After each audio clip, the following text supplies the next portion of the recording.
In the previous lecture, we covered the basics of least squares or fitting lines. In this lecture, we're going to cover the basics of inference. So if we have a smaller sample from a population, how can we say something about what our line that we fit in that smaller sample says about the line that we would get if we had the entire bigger population?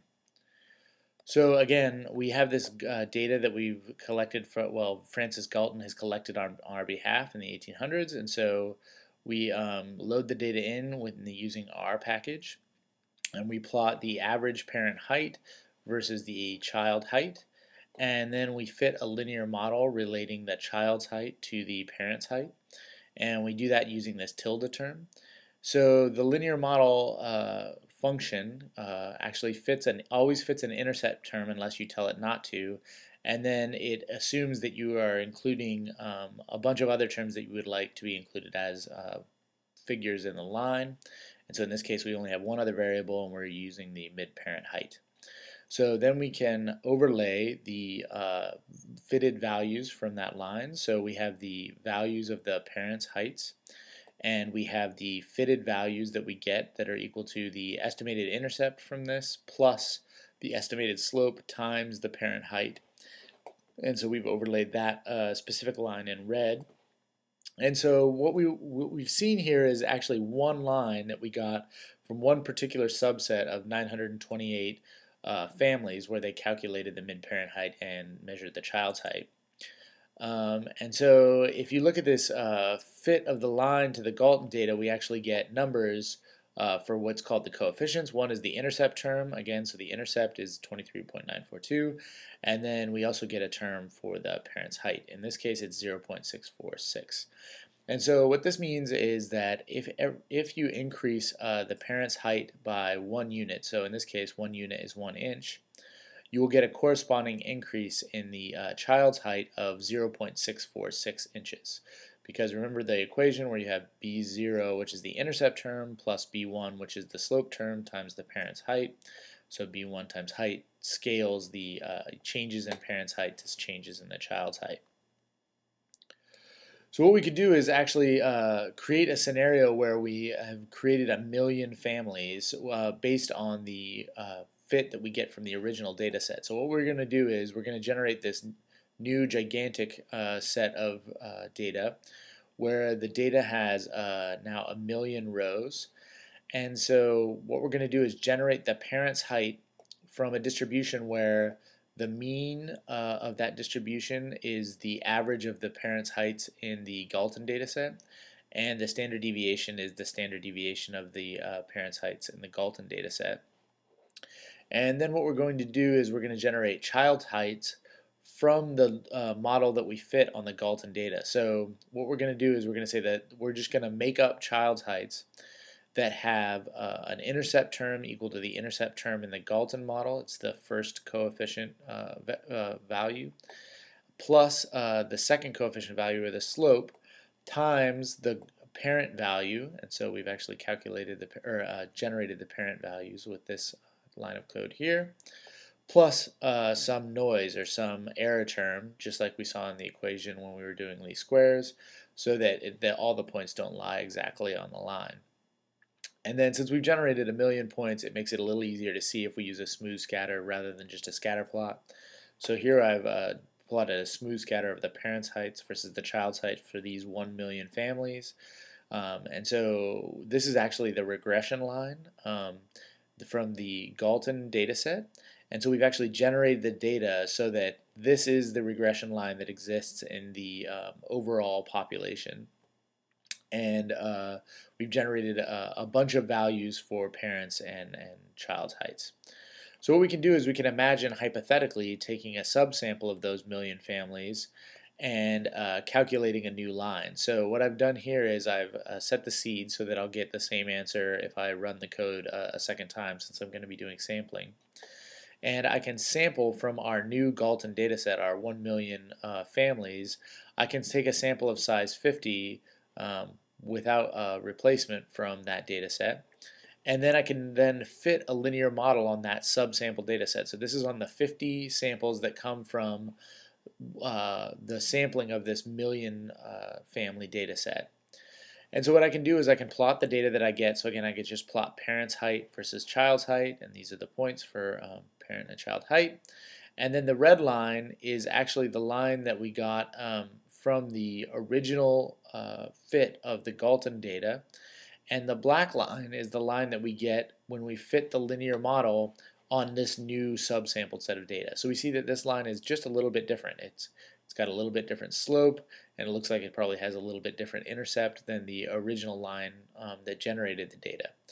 And the reason why it's a little bit different is because we took a random sample. So every time we take a random sample, we'll get something a little bit different. In fact, if we took another random sample of 50, again, we'd see a different set of 50 points where we plot the mid-parent height versus the child's height.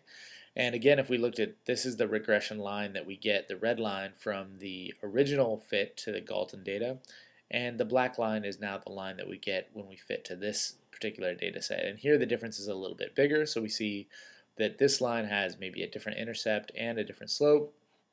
And so every time that we take a random sample, we're going to get a different line. And so since we don't actually have all 1 million families, and in general when we're doing these analyses, you always have some smaller sample of the population rather than sort of a much larger sample, unless you're doing sort of a descriptive analysis on a census. And so you can keep doing this over and over and over again, and you keep getting different lines. And so what you can do is actually do this lots and lots and lots of times. So now I've generated actually 100 different subsamples. So each time I go back to this big population of 1 million families, and I take a sample of, say, 50 families, and I fit a linear model, and I save that linear model into a list. So I'm saving each new linear model into one element of this list. And then what I can do is I can actually loop through that list, and I've generated here now the smooth scattering of all the data points that exist for all those 1 million families. And then I've drawn the red line, again, is the line that generated those data. And then what I've drawn here are a bunch of lines that I get from repeatedly applying this linear modeling strategy to 50 subsamples of size 50. And so what you see is you get a bunch of different lines that have a bunch of different slopes and a bunch of different intercepts. So what you might want to think to yourself is, okay, in practice, I don't actually get to see a bunch of different subsamples. I actually only get to see one of these lines in any given study. So if I only get to see one of these lines, black lines, and it's not necessarily equal to the red line that generated the data, what can I say about the red line if all I get to observe is one of the black lines from a subsample? This is to look at a histogram of the estimates that you get from those 100 subsampled data sets. So on the left here, I see a histogram of the intercept terms, and you can see that they're centered on the intercept that was used to generate the data.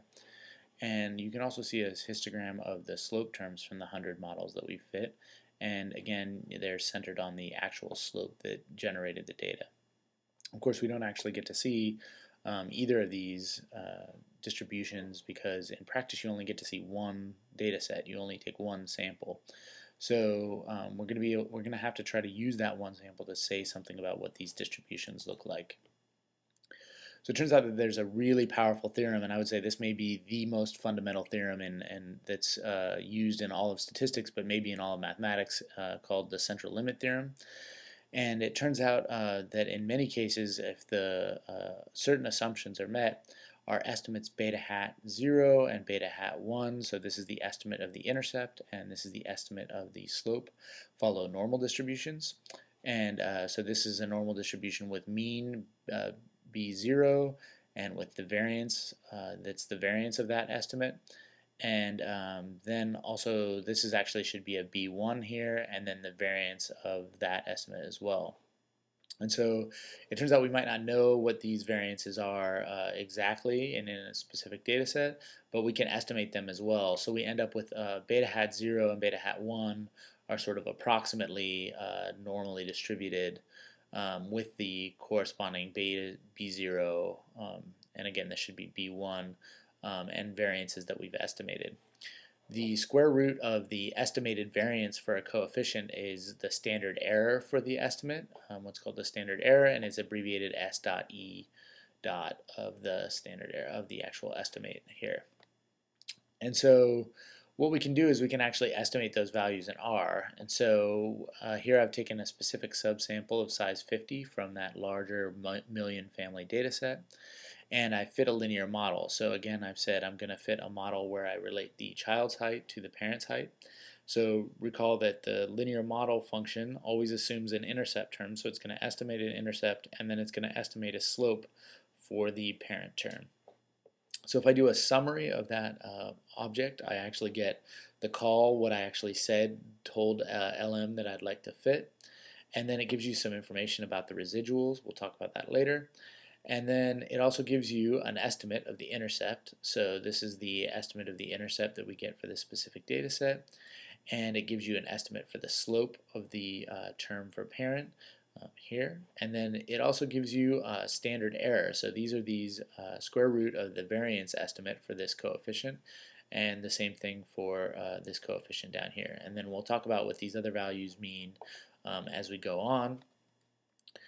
So, but just to get an idea of what this looks like, so again, this is the distribution of slopes that we would get if we ran the study 100 different times. And then this red line here is actually the distribution that we estimate, the normal distribution that we estimate, using the estimated slope from the one subsample data set and the estimated variance that we get from that subsample data set. So we see that for this specific subsample data set, the actual slope value is slightly different than the slope value that generated the data, but the variance is actually about the same between our estimate and what the variance is across the population. So why do we standardize variables? So you can see that we're going to be talking about a lot of different variables and a lot of different distributions, and it turns out that we actually are going to be standardizing them very often. And the reason why is we want to be able to make comparisons across variables, but also we want to be able to make our understanding of the distributions easier. And so, for example, both Celsius and Fahrenheit are ways of measuring temperature, but you might convert both of those to Kelvin to both make them comparable across each other, but also because Kelvin is a scale that is easier to understand in some sense because it has fewer parameters that you have to be able to deal with. And so we do the same sort of thing when we do these analysis of these coefficients or these estimates that we get from the linear models.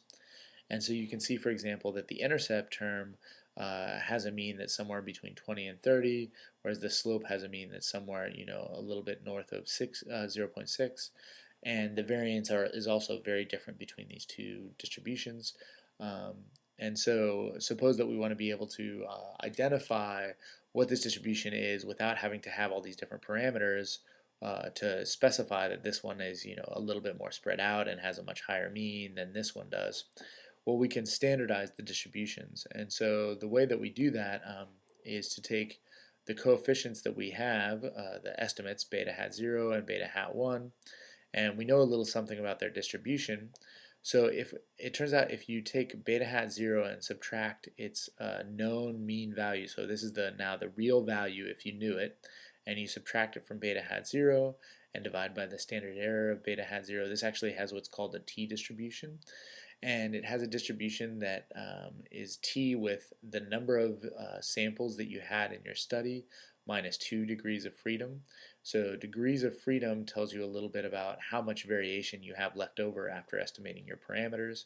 So in this case, we've estimated 2 parameters, a beta hat 0 and a beta hat 1. So we have a total of n samples. That's how much variation we have to deal with. And then we actually lose 2 of those degrees of freedom when we calculate the mean and the slope.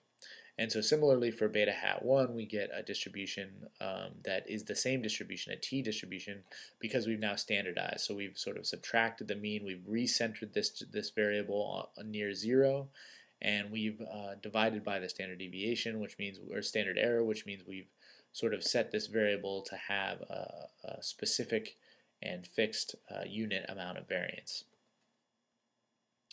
So just to show you a little bit about what the t-distribution looks like compared to the normal distribution. So Here, again, I'm taking all the points, just a linear set of points between -5 and 5 of length 100, and I plot the normal distribution, and so that's the black line that you see here.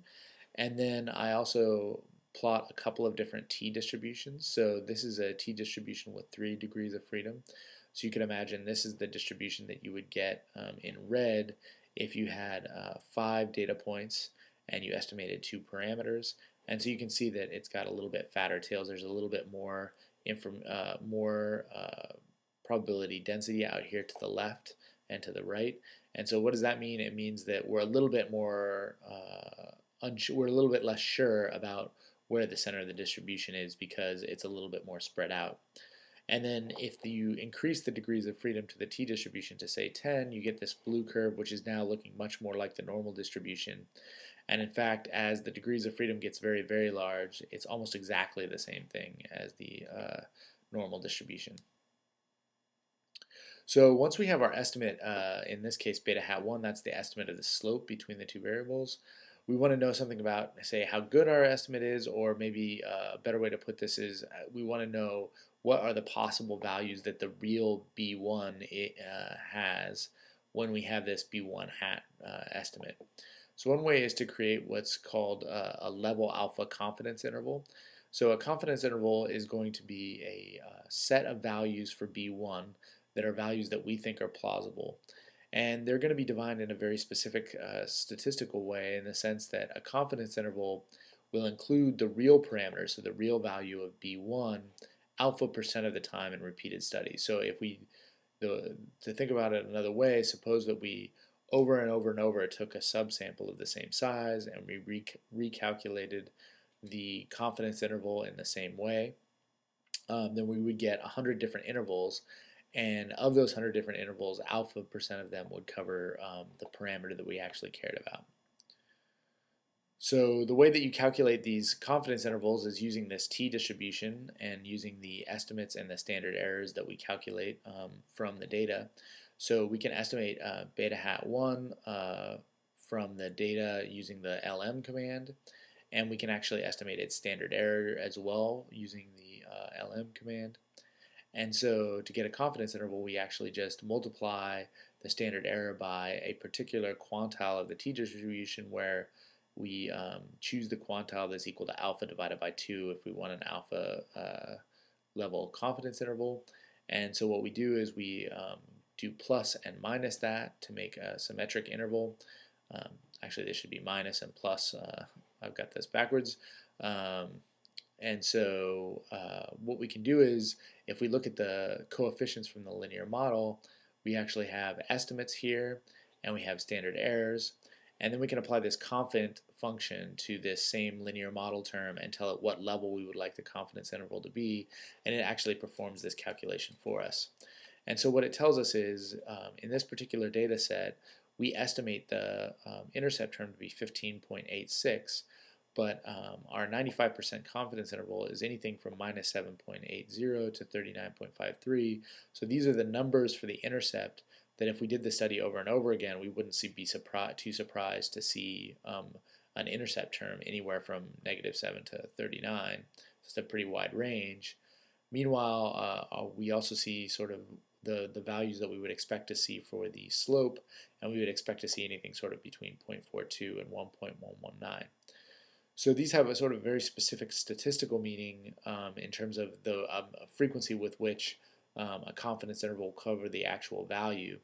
And so just to illustrate that a little bit, here's what I've done. I've actually done this same subsampling. So I have that gigantic 1 million family data set, and I take repeated samples of size 50, and I actually calculate the linear model for each one, and then I calculate a confidence interval for each one, and I show the confidence interval in gray for each of the 100 different replicates.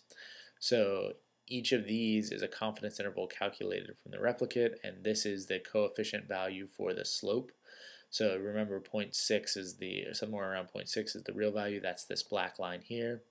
And you can see most of these gray confidence intervals cover the black line, but there are a few, this line here and this line here, that actually don't cover it. In this case, it's about 1, 2, 3, 4, 5, 6, 7. So about 7 of them don't cover it. And so we said for the 95% confidence interval that we expect about 5% not to cover it, and we're pretty close to that.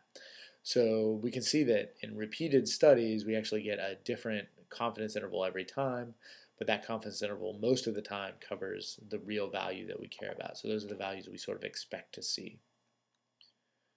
So here's how you would report this in sort of analysis. So in an analysis, you would have the estimates that you get for the intercept and for the slope, and then you would also have confidence intervals for those values. And so what you might say is something like this: a 1-inch increase in parental height is associated with a 0.77 inch increase in the child's height. That 0.77 comes from our estimate of the intercept, of the slope. And then it has a 95% confidence interval of 0.42 to 1.12 inches, and that comes from this confidence interval for the slope here. And so what we're saying is that these are the boundaries of the confidence interval that we have for our parameter of interest. In other words, the increase in child height for a specific unit increase in parent's height. So this is the very basics of how you calculate confidence intervals, and in the next lecture we'll talk a little bit about how you calculate p-values.